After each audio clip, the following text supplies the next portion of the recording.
পদত্যাগের কথা আগেই ঘোষণা দিয়েছিলেন দিল্লির মুখ্যমন্ত্রী অরবিন্দ কেজরিওয়াল। আর সেই ঘোষণা মতো মঙ্গলবার ১৭ সেপ্টেম্বর পদত্যাগ করছেন তিনি। এরই মধ্যে ঘোষণা করা হয়েছে নতুন মুখ্যমন্ত্রীর নাম। ভারতীয় সংবাদ মাধ্যমের খবর অনুযায়ী দিল্লির মুখ্যমন্ত্রীর পদে বসতে চলেছেন অতিশী মার্লেনা। আম আদমি পার্টির আইন প্রণেতাদের এক বৈঠকে এই সিদ্ধান্ত হয়। কেজরিওয়ালই অতিশীর নাম প্রস্তাব করেন বলে জানা গেছে।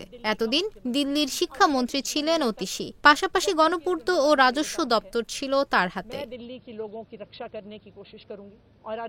এর আগে গত রোববার মুখ্যমন্ত্রীর পদ থেকে পদত্যাগ করবেন বলে জানিয়েছিলেন অরবিন্দ কেজরিওয়াল। দলীয় সভায় আম আদমি পার্টির কর্মীদের তিনি বলেন, 2 দিনের মধ্যে মুখ্যমন্ত্রীর পদ থেকে পদত্যাগ করতে চলেছি। মানুষ রায় না দেওয়া পর্যন্ত আমি মুখ্যমন্ত্রীর চেয়ারে বসবো না। আইনি আদালত থেকে ন্যায় বিচার পেয়েছি, এখন জনতার আদালত থেকে ন্যায় বিচার পেতে চাই। 6 মাস কারাবন্দী থাকার পর গত শুক্রবার জামিন পান দিল্লির মুখ্যমন্ত্রী ও আম আদমি পার্টির নেতা অরবিন্দ কেজরিওয়াল। ভারতের সুপ্রিম কোর্ট তার জামিন মঞ্জুর করেন।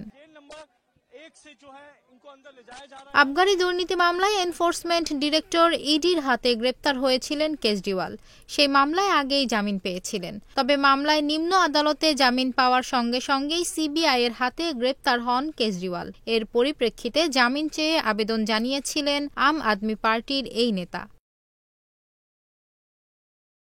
জামিন চেয়ে প্রথমে কেজরিওয়াল দিল্লি হাইকোর্টের দ্বারস্থ হন, পরে সুপ্রিম কোর্টে মামলা যায়। গত 5 সেপ্টেম্বর শুনানি শেষে রায় স্থগিত রাখা হয়েছিল। অবশেষে গত শুক্রবার জামিন পান কেজরিওয়াল।